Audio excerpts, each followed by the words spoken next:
ang programa Kapalibutan Ta at Tamanong Ta. Kapalibutan Ta at Tamanong Ta. Programang magtataunin informasyon asin kaaraman manungod sa satuyang kapalibutan asin sa mandato kan Department of Environment and Natural Resources. Sa tunghinanyugon kada Huwebes alas 11 sagkod alas 12 nin pagkaugto. Kapalibutan Ta at Tamanong Ta. Hatod sa Indo kang DENR Regional Office 5 asin kan istasyon na ini.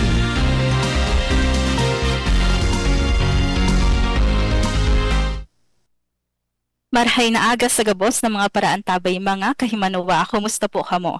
Ako po si Shalo Barnedo para sa programang Kapalibutan Ta at Tamanon Ta. Makakairibahan nito kami ngunya na Webes, petsa 26 kan bulan nin Hunyo taon 2025. Mapaabot kami sa Indonin mga impormasyon na may kinaaraman sa pang-urual daw na buhay bilang sarong namamanuaan na nagmamakulog sa satong kapalibutan. Para sa intong mga kahapotan, mag-apot sa station sa 4805509 poon alas 11 sundo alas 12 nin pagkaudto kada Webes o sa CP number na Smart 0947-034-2915. Asin pwede man po kamo magdulok sa samong opisina Lunes sundo Biyernes poon alas 8 sundo alas 5 nin hapon. Asin pwede man magpadarakan sa intong mga kahapotan o mga suwestyon sa samong opisina na makukua sa Regional Center Site, Rawis, Legazpi City. Kami po sa Indoman na naaantabayanan sa internet asin sa Facebook page kan DZGB. Ang DENR Munyan! Ang DENR Munyan! Mga pangyayari asin aktibidades sa implementasyon kan mga programa kan Department of Environment and Natural Resources, lokal asin nasyonal. Anion ang sa indong tagapagbareta.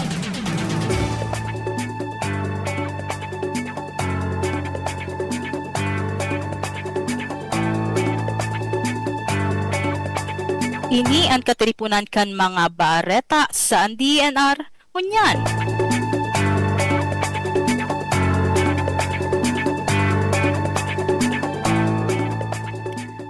Sarong Information, Education and Communication Campaign as an outreach program ang pigkondusir kan Department of Environment and Natural Resources asin kan Provincial Environment and Natural Resources Office Albay bilang pagselebrar kan Coral Triangle Day sa Liguan Elementary School sa Rapu-Rapu Albay, daipa nahahaloy.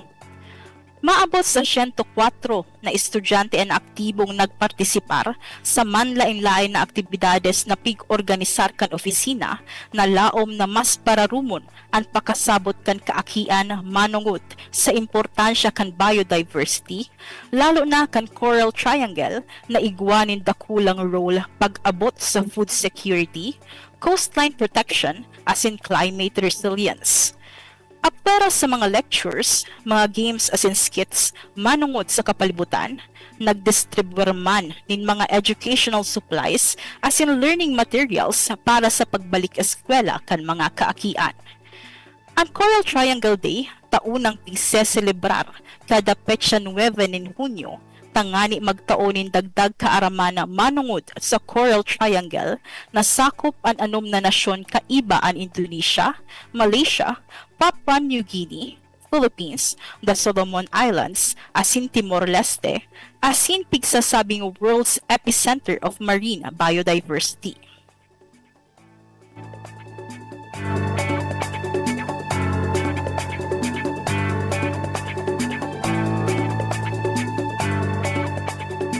Sa ibong nalado sa pagpuon kan panahonin tag-uran, ang DENR Bicol nagpagirumdum sa publiko manungod sa kritikal na importansya kan tamang pagtapok nin basura, tangani na maibitaran ang polusyon asin maiwasan ang peligro nin grabing pagbaha.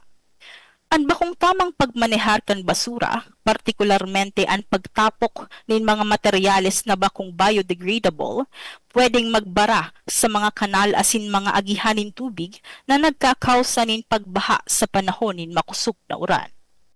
Sa iyang mensahe, pigtauan duo ni Regional Executive Director Francisco Emilia Jr.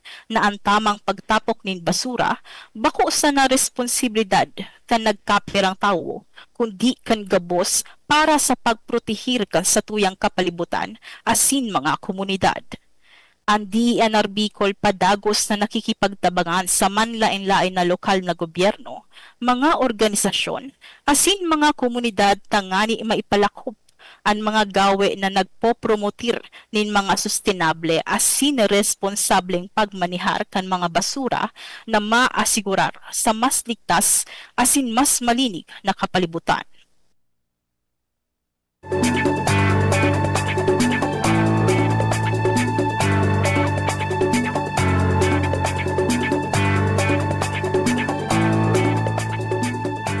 Mientras tanto, maabot sa 600 na partisipantes hali sa manlain-lain na ahensya kan gobyerno, organisasyon asin lokal na komunidad ang nagpartisipar sa ginibong Bike Hike Plan 2025 bilang parte kan pagselebrar kan 162nd anniversary kan Philippine Forestry Service asin Arbor Day kan Hunyo 22, 2025. Ang aktibidad na pinanginotan kan Forest Management Bureau as in DNR Bicol, laom na mapakusog ang kaaraman kan mga namamanwaan, manunungod sa environmental awareness, reforestation as in community involvement. Ang 38 kilometrong pagbibisikleta nagpuon sa Sorsogon Sports Arena asin nagtapos sa Barangay Amumunting sa Castilla na saro sa mga graduated sites kan Enhanced National Greening Program kan 2012. Presente sa aktibidad ang mga opisyales asin stakeholders, kaiba si Sorsogon City Mayor Maria Esther Ihamor na pigrepresentar ni Attorney Engineer Eunice N. Bernal, Officer in Charge kan Sorsogon City Internal Audit Office, Punong Barangay Roderick M. Mendez kan Amumunting, DNR Assistant Secretary for Strategic Communications Rochelle Elena A. Gamboa, FMB Assistant Director Attorney Ray Thomas F. Kabigting, asin DNR Bicol Red Francisco Emilia Jr. kaiba ang iba pang opisyales asin empleyado kan DNR Bicol, mga lokal na bikers asin hikers, asin mga residentes kan barangay. Nasa 2,500 na seedlings kung pwesto nin pili, kamagong, nara, katmon, dao, saplungan, asin kalingag ang naitanog. Siring man tinawan duon ni Redmilla ang importansya kan pagtatanom nin kahoy. Sigon sa iya nagpapahiling ininin koneksyon sa kapalibutan, asin mataonin seguridad para sa mga masunod pa na henerasyon. Poon kan 2016, ang bike hike plan saro sa mga pinakadakula na advokasya kan DNR para sa pagpapakusog kan reforestation as an eco-consciousness.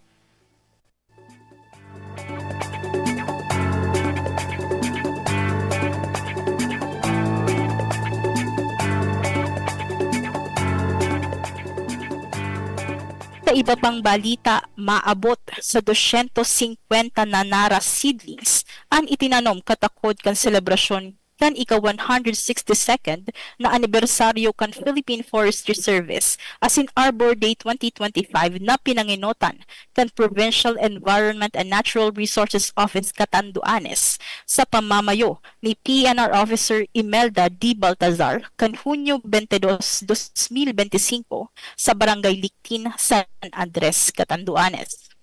Ang aktibidad tigpartisiparan kan maabot sa sanggatos ng mga personahes hali sa lokal na gobyerno kan San Andres, Catanduanes First Provincial Mobile Force Company, Bureau of Fire Protection, Society of Filipino Forester Incorporated, asin personahes kan Penro, Catanduanes.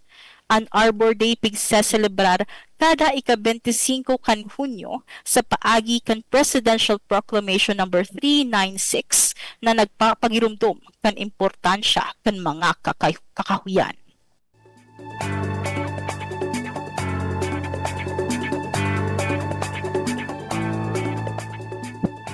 Mientras tanto, isasagibo na kan DNR Bicol ang taunang Saringaya Awards kung saan ire-recognisar ang mga individual, akadim, grupo, organisasyon, lokal na gobyerno asin mga pribadong sektor na nagtaonin mga signifikanteng kontribusyon sa kapalibutan asin nagsirbing inspirasyon sa komunidad sa saindang pagprotehir, mantinir, asin sustinir kan mga manlain-lain na programa para sa karahayan kan satuyang mga rekursos naturales. Ang ika-23 na Saringaya Awards na katalaan isagibo sa maabot na Hunyo 30, 2025 sa The Marathon Hotel, Legazpi City. Sigon kay DNR Bicol, Red Francisco Emilia Jr. ang Saringaya Awards na sa Bicol sa naping sasagibo, may obheto na magtaonin onra sa mga espersos asin kontribusyon kan mga Bicolano para sa kapalibutan. Ini ang katripunan kan mga bareta sa DNR Munyan.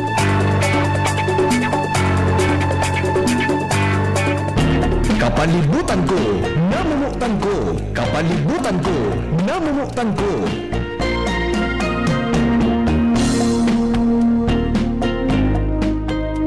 Sa giraray sarong makakalikas ng aldaw po sa gabos na mga nagdadangog sa satuyang ngunyan na aldaw. Aynot po sa gabos, gusto ko pabation ang mga pag-iriba ko digdi sa Regional Strategic Communication and Initiatives Group kay Ma'am Ansi, kay Judy, kay John, asin syempre sa one and only na diwata kan RC na si Ma'am Joanne na nagse-celebrar po kan sa iyang kumpleanyo ngunyan na aldaw. So happy birthday po sa imo Ma'am Jo. Sana kung hain ka man ngunyan, enjoy mo sa imong aldaw. So sa gabos po na mga nagdadangog sa muyang ngunyan, lalo na sa mga texter as in avid listener ni Ma'am Joanne, wala po siyang ngunyan, di po siya makaprograma kay sa iya pong kumpleanyo. So pwede niyo po siyang i-message, di ba? May number man po kamo. I-message po niyo po siya ng happy birthday. So ito po, happy birthday po sa imo Ma'am Joanne. As in, syempre, dahil ko man po pwedeng malingawan ang mga mahihigos na personahes kan Office of the Regional Executive Director sa pamamayo kan sa muyang matibay na regional na si Matibay na Regional Director na si Red Francisco Emilia Jr. Sa opisina man po ni Assistant Regional Director for Technical Services at ARD, Attorney Ronel C. Sopsop, dyan man po sa office ni Assistant Regional Director for Management Services, ARD Ronel B. Astor, as in syempre sa opisina po kan sa muyang Assistant Regional Director for Special Concerns, ARD Adona P. San Diego. Syempre, daita man po pwede lingawan ang mga personahes kan Mines and Geosciences Bureau headed by Regional Director Engineer Guillermo A. Molina Jr. IV, asin dyan man po sa Environmental Management Bureau 5 na ngunyan po pinamamayuhan na kan sa indang bagong OIC Regional Director na si Jerry Jeronimo R. Sanyas. So, good morning po sa inyo, Gabos. Maraming nahagaman po sa Gabos ng mga naghihiling sa tuyang FB Live. So, live po kitang ngunyan sa Facebook page kan DCGB. As in, tig-share mi man po ining live sa Facebook page man po kan sa muyang DNR Bicol. So, bago po ang Gabos, bago kita mag-jump duman sa topic ta, ngunyan na aldaw, gusto mi po munang magpasalamat, ipaabot po ang samuyang pasasalamat sa gabos na nag-attend asin nagpahiling kan sa indang suporta sa minatapos pa sana na Bike Hike Plant 2025 na pigsagibo mi po dyan sa Sorsogon kan nakaaging Domingo, Hunyo 22. So, sa 600 po na participantes kan sa muyang activity, salamat po. Lalo na duman sa mga bikers na nagpidal ni nasa 38 na kilometro asin hikers na kaibahan mi magtanom nin 3 seedlings dyan sa barangay Amumunting, Castilla, Sorsogon. Salamat po nin dahula sa indo asin ito po na bike hike plant, i-share ko lang po sa indo. Ito po, saro po siyang activity kan Forest Management Bureau asin kan sa indang napiling partner regional office para i-celebrate ini pong Philippine Forestry Service Anniversary, asin kasabay naman po digdi ini pong Arbor Day na pigsa-celebrar ta po taon-taon kada ika-25. So kahapon po ito po ang celebration ta, environmental celebration ta po kahapon is Philippine Arbor Day. So ito po na BHP, ang konsepto po kay ito ay moving forest. So puon po kang 2016 pagpuon kang bike hike plant, nakaabot na po sa kadahol na lugar sa Pilipinas araw kang Metro Manila, Pampanga, La Union, Batangas, Iloilo, Cebu, asin Zamboanga. Asin ngunyan po nga ni na taon, digdi po siya sa Bicol, tiganap to, particularly duman po sa probinsya, kan Sorsogon. So, makaugma po kasi duman po sa bike hike plant, sa culmination activity po kang bike hike plant, igwa pong kadakol na paraffol ang FMB asin ang mga samuyang mga sponsors, asin ang mga nakakuha po kang grand prize. Ang grand prize po duman is sarong mountain bike, asin duwa pong foldable bike.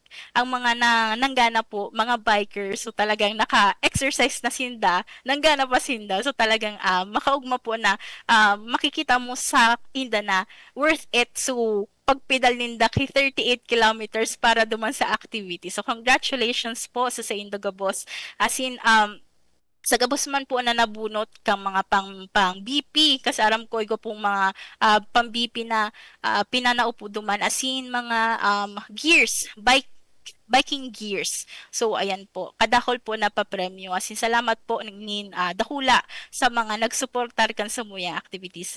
Sana po padagos ka mo na mag-participate digdi po sa mga tigigibong environmental initiatives kan sa muyang opisina. Asin ang aram ko po next year ini pong bike hike plant dadarahon po ninda sa Visayas, pero dai pa po sure kung sa ina area duman, pero ito po dadarahon kang FMB naman ang bike hike plant sa Visayas. So sige Raray, salamat po sa padagos na pagsuporta sa samuyang opisina. So ito po, mabalik kita ngunyan sa satuyang programa. So ngunyan po na aldaw, makakaibahan ta po ang tulo sa mahihigos na personahes kan Conservation and Development Division, particularmente po sa Protected Area Management and Biodiversity Conservation Section.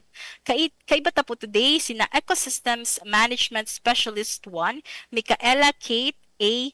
Hue, asin ang mga technical support staffs na sina Ma'am Ira Marie Moro, asin Marian A. Riapor. So pag-uuralayan to po ang manungod sa cave management and protection na saro sa mga pigtututukan kan sa indang section ngunyan sa indang section dyan sa Pambisiya. So good morning po Ma'am Kate, Ma'am Ira, asin Ma'am Marian. So kadakol na guest makaugma tulusinda. Good morning po sa indo dyan.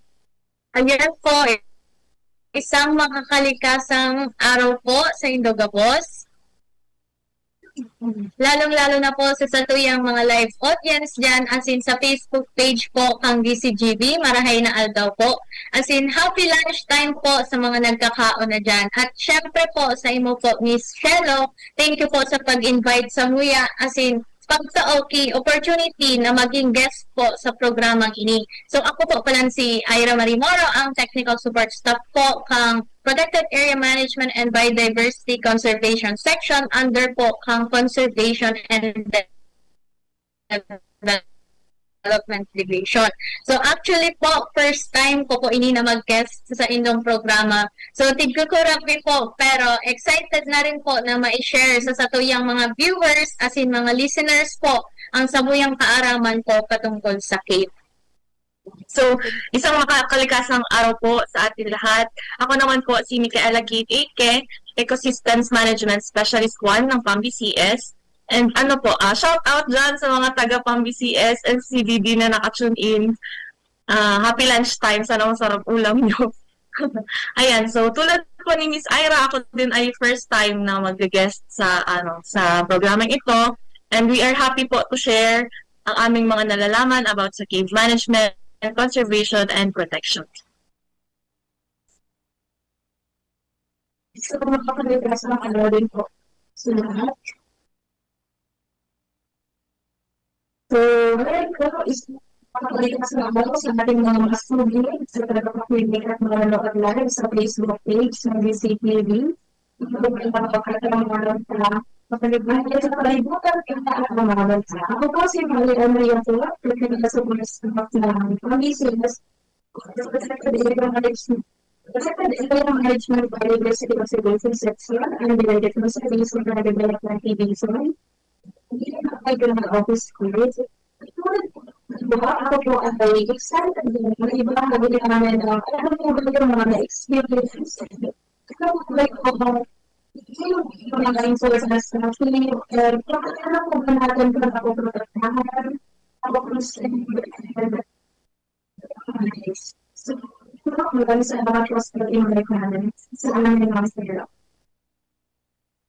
morning po sa Induga, sa Ma'am Kate, Ma'am Ira, Ma'am Marian. So, Ma'am Marian, parang medyo ano po ang sa imong audio? Bako nagpuputol-putol po. Siguro i-check ta na lang para dire-diretso ang sa tuyong discussion later. Pero makaugma na may mga bago kitang faces na nakikita ang niya sa tuyang live. First time pa lang kainin ni Ma'am Kate as in Ma'am Ira. Ini si Ma'am Marian. Alam ko, nakagas na ini dati sa yung programa. So, bako na siya new. Digis sa natawa nga ako kanina.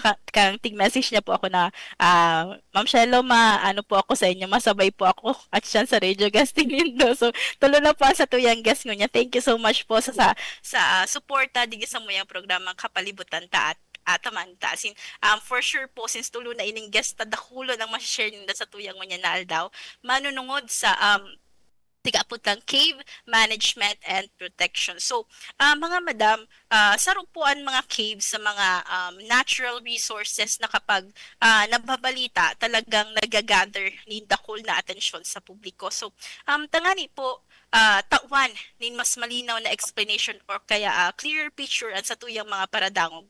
Pwede po ba nindo kami tawanin kadikit na explanation kung ano po ba ini na pigsasabitang caves o kuweba? May Bicol term po ba para sa caves dito sa Satuya?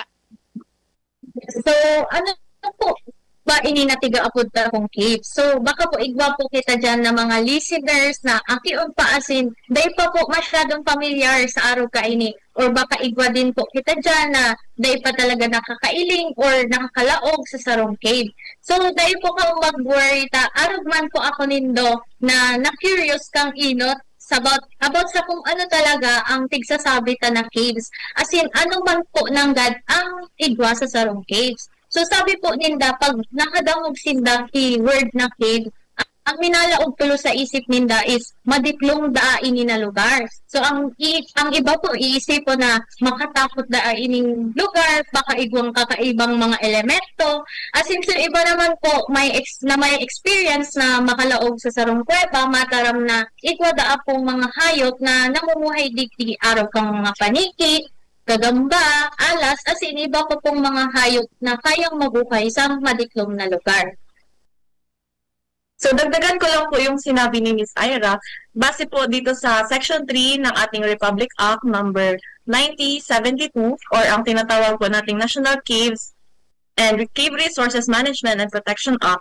Ang cave po ay any natural occurring void, cavity, recess, or system of interconnected passage beneath the surface of the earth or within a cliff or ledge and which is large enough to permit an individual to enter. So whether or not the entrance is located either in private or public land, is naturally formed or man-made. It shall also include any natural pit, sinkhole, or other features which is an extension of the entrance. The term also includes cave resources therein, but not any bog, mine, tunnel, aqueduct, or other man-made excavation. So in short po, ining sinasabi pong kuweba, saro po siyang butas or uka sa surface ng earth na naturally formed. Usually po ito ay millions of years actually na form and kasya po pumasok ng isang individual. So makaka-relate ako duman sa sa mga tao na sabi ni Ma'am Ira kung first time madangog about sa cave. Talagang kapag sinabi mo na nakaduman ka na ba sa kuweba, ang init mong may imagine madilim. As in, dakulo na paniki kasi talagang ako kang day din ako masyado pang familiar sa mga caves. Ito man din ang nasa ang inot kong perception pag tiguururan mga caves. So, ini po pala na caves, ini ay mga butas. Ngunya ko lang nadangog Ma'am Kate ining uka wala ka ding term na uka sa mo sa Santo Domingo. So, isa po siyang butas or uka sa surface kang earth as ini po na mga natural na mga luho di sa tuyang surface. So, digdi po sa Kabikulan, may data po ba mo mga madam kung pira ang igwa kita na caves digdi sa Bicol region?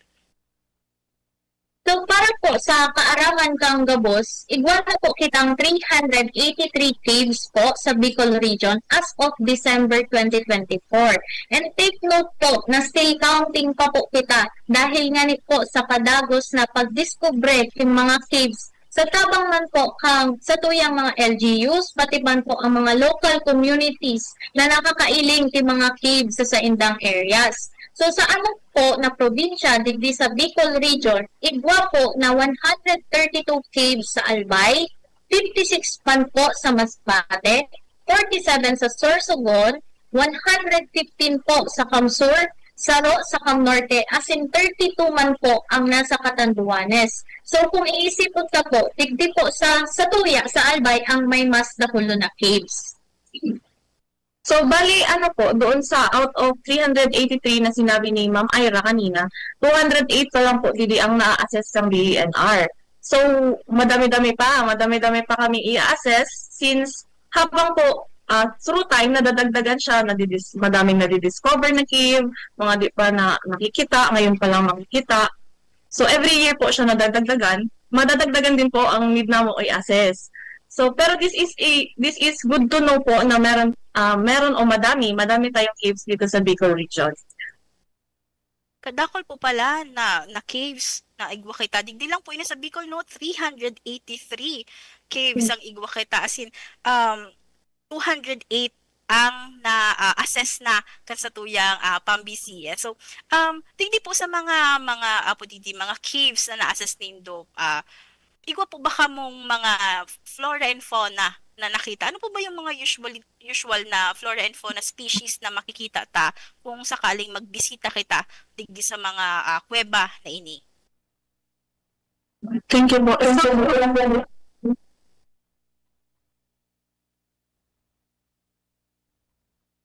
So, out of ano po dito, sa 208 na-assess na cave dito sa Bicol region. So, usually, sa mga caves naman po na napupuntahan namin as experience po, wala naman po kaming nakikita pa na flora sa loob ng cave. Pero yung mga fauna po na nandoon na makikita sa cave, meron po kami nakikita yung mga tailless scorpion, mga bats, mga fruit bats, mga snake, meron din po dong snake, so mga snail, then yung mga mga palaka meron po. So meron nga doon nung first cave na napuntahan po namin dito sa Mayragay, Kamsur. Meron po din doon na turtle sa loob ng caves. Then kapag malapit naman siya sa may dagat or yung sa may malapit sa may mga mangroves, meron din po dong mga pumapasok na mga crabs sa loob ng caves. So, meron din pong mga snakes, so gecko, minsan po meron din dong mga egg sila na nakikita. And then yung mga usually po na nasa caves like yung mga cave crickets. So, yun lang po. So, ang makikita ta pala sa laog kang cave, so usual din na makikita tadig di sa luwa. So, iwa kita mga ahas, mga paniki, ito nga ni mga fruit bats, mga scorpion, isus makatakot man ina mga scorpions. Dapat talaga kung maglaog ka digdi sa mga kuweba, permi kang may flashlight, any, di ba, makatungtong ka dyan, nakagat kita. So, dapat, full gear, dapat igwa kitang sa payo. Alam ko kasi, last time, igwa kaming tig shoot sa Libmanan Caves National Parks dumandakulon dumanak kuweba as in may nilaog kami na saro na dai kami tig tugutan na maglaog kan mga personahes kan Senro si Pokot na dai kami nakasulog din gear, so tig-check nindan sa muyang sapatos, na kung igwa kaming headgear na dapat may flashlight kasi kay puhan safety first, so protocol ninda ito na dapat i-assure na bago maglaog sa kuweba, full gear ang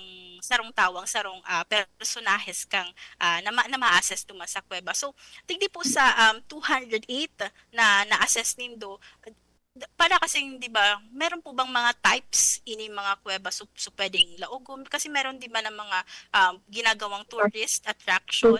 So pira sa 208 po ang pwede lang dumanan, pwedeng dumanan pira sa mga dai dapat manana dapat mga mga trained lang na mga naglalaog sa cave ang pwedeng mag-access? So dito po sa Bicol region, actually meron tayong isang type ng cave. Yung classification po kasi ibang aspect yon. So itatakal namin siya later. So ito pong sa Bicol region, meron tayong limestone caves na tinatawag or solution caves. Ito po yung pinaka-karaniwang uri ng kuweba na matatagpuan dito sa atin. Pag sinabi pong limestone, saro po ining sedimentary rock na nabuo hali sa mga naikong calcium carbonate na karaniwang nasa anyo po ining mineral na calcite na tinatawag. So kung ano po, very technical siya pero ano po siya, very interesting and maganda po malaman natin lahat kung ano po yung saan gawa ang mga kuweba natin dito sa Bicol region. Pero po doon sa limestone caves na nabanggit ko, meron din po tayong ibang types. So, kaso wala po tayo noon wala pa po tayong types na ganon dito sa Bicol region. So, ang meron po tayo, ito po ay lava cave, talus cave, rock sculptures, aeolian cave, sea caves, and glacier caves. So, ito pong mga nabanggit ko, ito po ay makikita sa ibang lugar. So, by far, wala pa po tayong mga ganito. So, iyon po. So ang Dacol po palang digdi is mga limestone caves. So ito po bang sa Libmanan Caves National Park, mga Libmanan Caves po ito, no? Ay, mga Libmanan Caves, mga limestone caves. Tama po ba kung ito lang ang igwakita digdi sa rehiyon ta sa Bicol region? Apo, tama po ba? Limestone lang ito kasi baka nag-ano lang ako. Ayun po. So, mga limestone caves po yung nasa Libmanan. So, yun po, dagdagan ko lang po yung sagot ni Kate. So, tulad po ng sinabi nyo dito, sa out of 208, ilan na po ba dito so yung napapasok? So, bali po kasi, Ma'am Shelo, sa lahat po ng mga caves dito or dito sa na-identify, hindi po nga po namin so napapasok, pero yung na-assess is 208. So, bali, sa lahat po kasi ng cave na yon, may iba't iba pong classification na ito po yung class 1. Ito po yung mga caves na meron pong mga hazardous condition or meron po ditong tirahan po ng mga threatened species or meron po ditong mga historical na makikita or mga fossils or mga remains po ng mga ng mga ninuno na nandun or may mga area po doon na maganda po yung mga speleothems or yung mga geological features na nasa loob ng kuweba na kailangan pong ma-protect and hindi po siya ma-disturb ng mga tao kaya po nandun po siya sa class 1. Pero madami pa rin po siyang mga sub-classification sa class 1. Pero kung i-discuss po namin medyo matagal. So, yun po yung yun po sa class 1. So, bali, ang allowable activities lang po dun sa class 1 is yung photography, educational, and for scientific purposes lang po. And then sa class 2 naman po, ay ito po yung mga caves na meron pong hazardous condition na portion po nun is pwedeng maging closed. And ito po ay yung mga caves na pwede pong i-open sa mga experienced cavers na may guide. So, ito po yung class 2. And sa class 3 naman po, ito po yung caves na wala po ditong makikitang mga threatened species, wala po ditong mga hazards. So, ito po yung open for tourists na kahit walang guide, pwede po silang magpunta. So, yun po yung caves dito. Yun po yung mga classification ng caves na pwede po na allowed po sa tourists. Yung class 2 pwedeng sa tourist pero with guide and sa class 3 ito naman po yung kahit walang guide pwede po. So, ayan, medyo technical talaga po, no? Kapag tiguro ng taining caves technical, as in, kaipuhanin mas halawig na paliwanagan ini kung talagang gustong maging familiar kan sa tuyang mga paradangog, mas maging familiar sinda dili sa tigaapod na cave. So, araw kang nabanggit ni Mama Mari, aligwa kitang class 1, ito sa mga caves na igwanin hazardous condition. So basically, dai siya pwedeng basta-basta na lang pasukin kin mga kung sisay man na cavers na gusto diyan maglaog. So kaypuhan maging maingat kasi ining class 1 ay mga nasa hazardous condition, as in ining class 2 iyo man siya hazardous man siya pero may mga parte na pwedeng i-open sa publiko, pero dapat experienced cavers po, no, tsaka meron silang guide na kasama sa pag-enter doon sa cave, as in ini pong class 3 na wala kitang mahihiling na di o mga animals, tama po ba? Warang mga gaanong animals na makikita.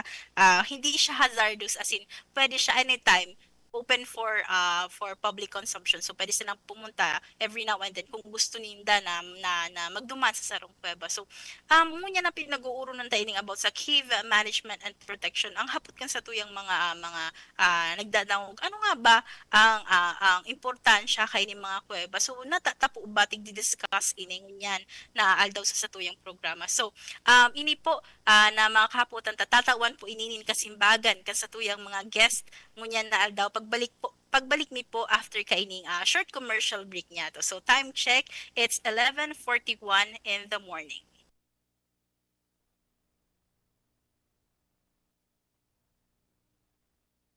An oras hatod sa Indokang Artisan Joint Supplement. Bumabagal ang galaw dahil sa joint pain at arthritis. Mag-Artisan. Plemex for Kids. Mommies, agapan agad ang ubo at plemang nakabara. Pambatang lagundi. Plemex! Optin Lutein Capsule. Alagaan ang paningin sa tulong ng Optin. Kitang-kita ang kalusugan ng mata. Plemex. Pag may ubo o hika, Plemex agad. Basta lagundi, Plemex. Liver Aid Silimarine Capsule. Ang good drinks at good food, perfect combo. Isama pa ang Liver Aid. It's liver lover, boys! DENR Antabay. DENR Antabay.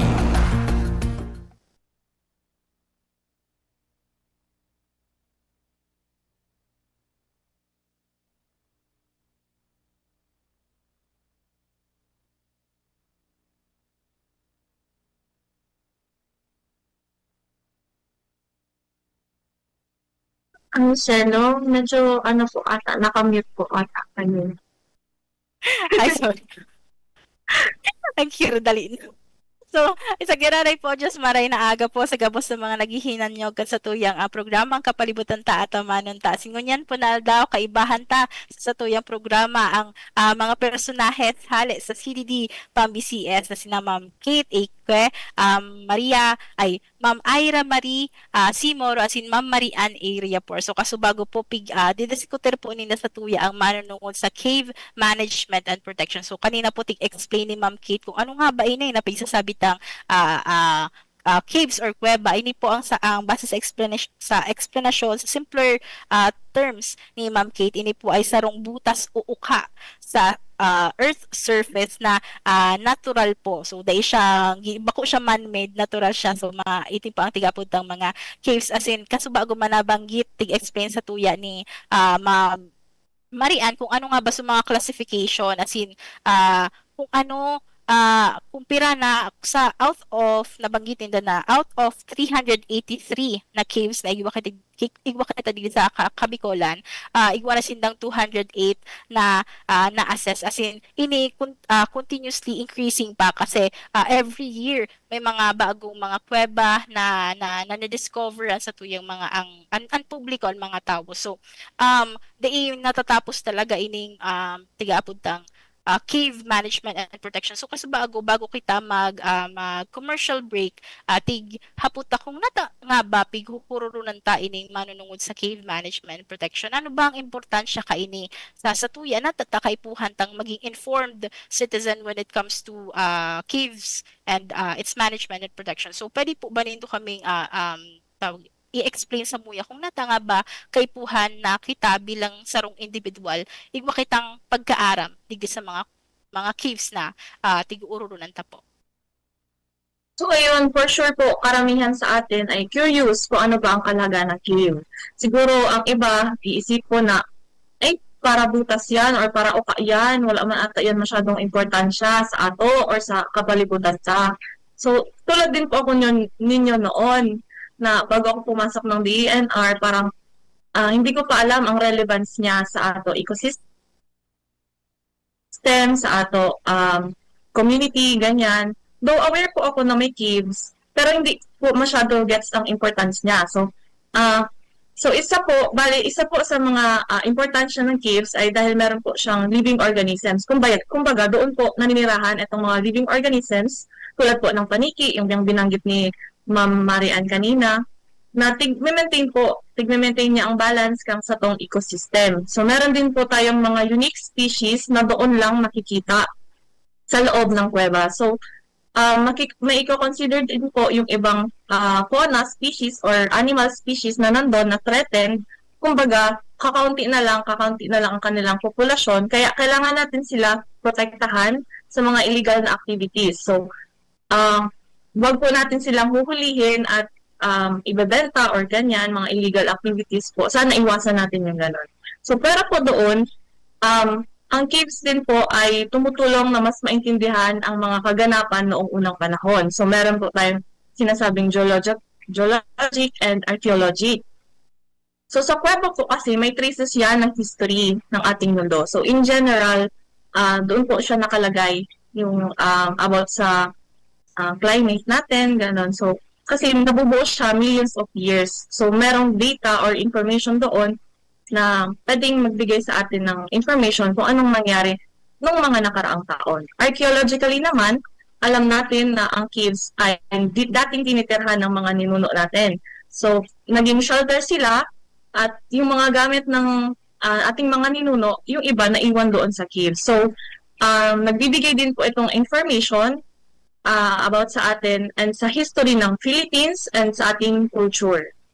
So, dagdag ko lang po duman sa mga nasabi po ni Miss Kate, importante din po ang sa tong mga caves in terms naman po sa economic aspect. So, example po na lang po, so cave duman sa Kamalig, since taga-Kamalig man lang po ako. So, ito pong yaon sa Kamalig, madalas po itong tigduduman ng mga turista. So, dahil po dyan, nagiging ecotourism destination na po ini. Nakakatabang po ini sa pag-angat ng lokal na ekonomiya dahil sa may mga turista po na nagaduman, dagdag kabuhayan po ini sa mga tao, as in, oportunidad po ini sa satong mga tour guide. As in, pag igwa po kitang mga turista na nag-aarabot, dagdag kita man po sini sa saindang lugar dahil sa mga entrance fees, yung mga parking fees, as in, iba pa pong mga bayad sa mga services na kaya nindang i-offer. So, sa po duman, aram po ninyo na dako din po duman ng mga caves sa Kamalig, like si Huyupan Cave, si Calabidongan Cave, si Solong Cave. So, inidaap po ng mga kuwebang ini, igwa ining mga istorya or igwa na ang ginikanan ang mga pangaran ng mga kuwebang ini. So, dahil po sa mga istoryang ini, nagkakaigwa po kita ng historical value ang sarong kuweba po. So, naaaraman ta kung anong historic kan sarong lugar, as in, naaraman po nato na talagang importante po na maprotektahan ta po ini ng mga kuweba na tatao ki manlain-lain po na benepisyo sa satong komunidad.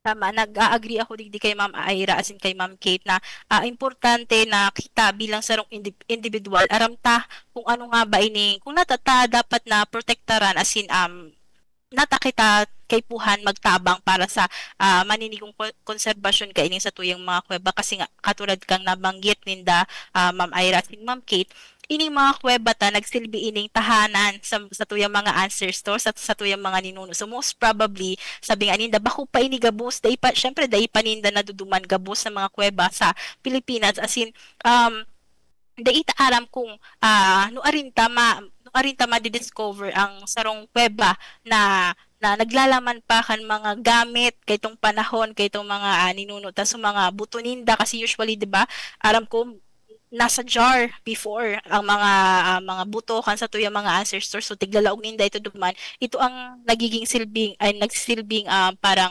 um, way ninda kang pag-treat kang mga patay. So ito dumaninda ito usually tigakaag sa mga caves, as in syempre ito duman nga rin kita sa mga threatened species na igwa kita, so kadakol na mga threatened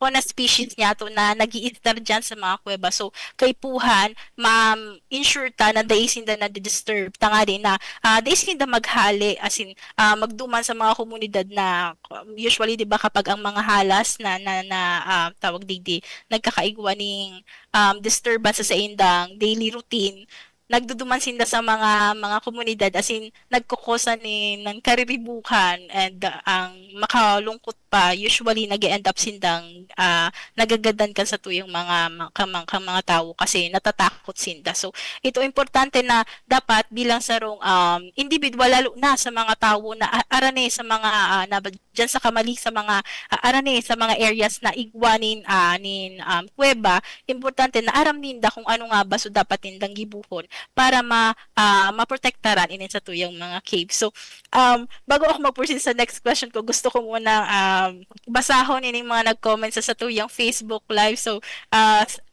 sabi ni Sir Charles Ablong, pa-shout out. So hello po Sir Charles Ablong, kung hindi niya nabanggit kung nasaan siya ngayon pero hello po, good morning po sa imo sir. As in kay Ma'am Rosa Betty, sabi niya po, good morning po DZGB DENR. Pabati Heaven's Friend Agarwuti Albay, Lapnisan, Bitaano, Legazpi City from Malate, Manila. So hello po Ma'am Rosa Betty. So ini si Ma'am Rosa, pirmi ning nagdadamog ka sa tuyang programang Kapalibutan ta Atamanta. Good morning po sa imo ma'am. As in, syempre, day pa rin malingawan si Ma'am Jenny Kaan. Hello po. Pa-shout out naman po. Tibayon ang mga guests today. Yes, alam kong grabing preparasyon ang ginibukan sa tuyang mga guests ngunya na aldaw para makapagtaonin kadakol na impormasyon sa tuyang mga paradangog sa satuyang programang Kapalibutan ta Atamanon ta. So duman po sa mga di ba, na-discuss na po kung ano ba ini mga importance ka mga caves niya to. So, bigwa po baka mong mga sa mga cave assessments na pigibunindo, ano po sa mga ma-share nindong do's and don'ts in case na ang satuyang mga paradango gustong magbisita digdi sa mga caves na yun. So, ano po ba sa mga marerecommend din doon na gibuhunin tangani na makatabang sinda sa pagprotektar, as in pag-conserve kainin sa tuyang mga caves sa Kabikolan?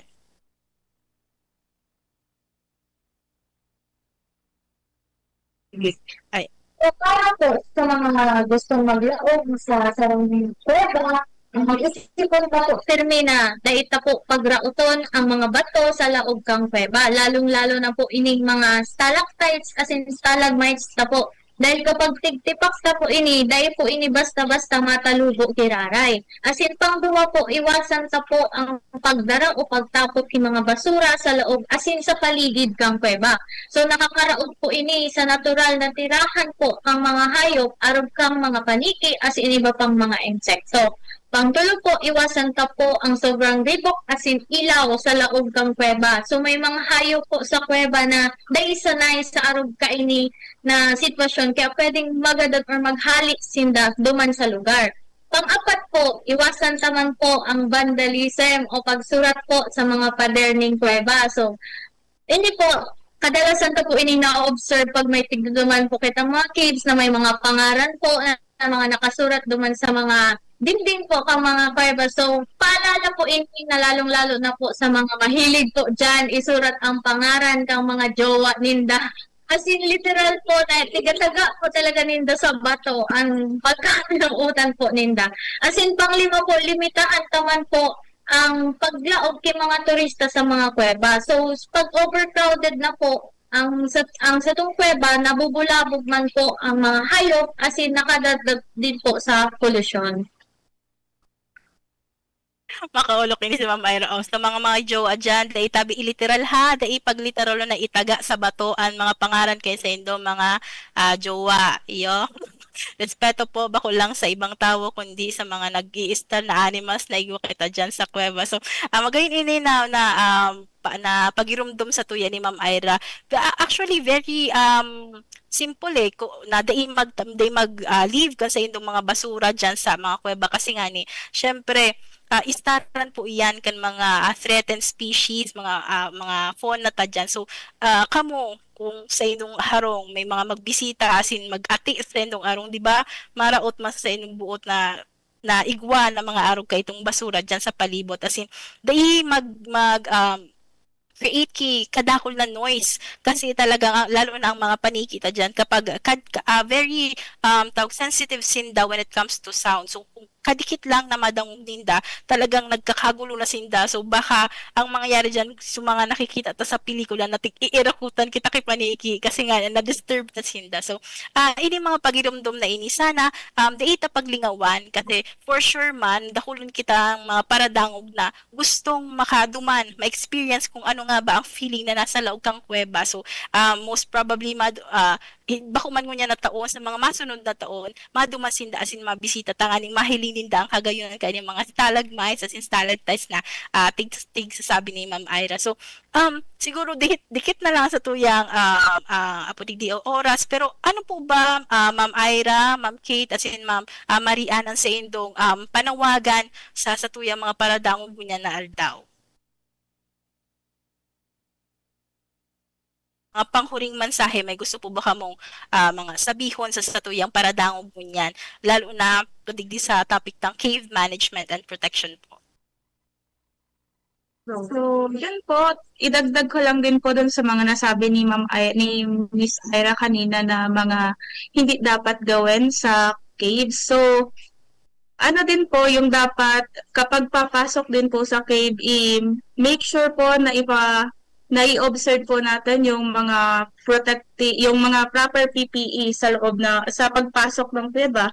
Ito na po yung tamang pagsusuot ng helmet, ng headlamps o ng gloves po para kasi sa mga yung mga espeleotems medyo matatalas or matitilos kasi iniisip din po natin yung kaligtasan po ng mga tourist and also yun pong sa caves kasi napaka-sensitive po ng caves na kapag mahawakan lang so possible na magkakaroon din po ng damage.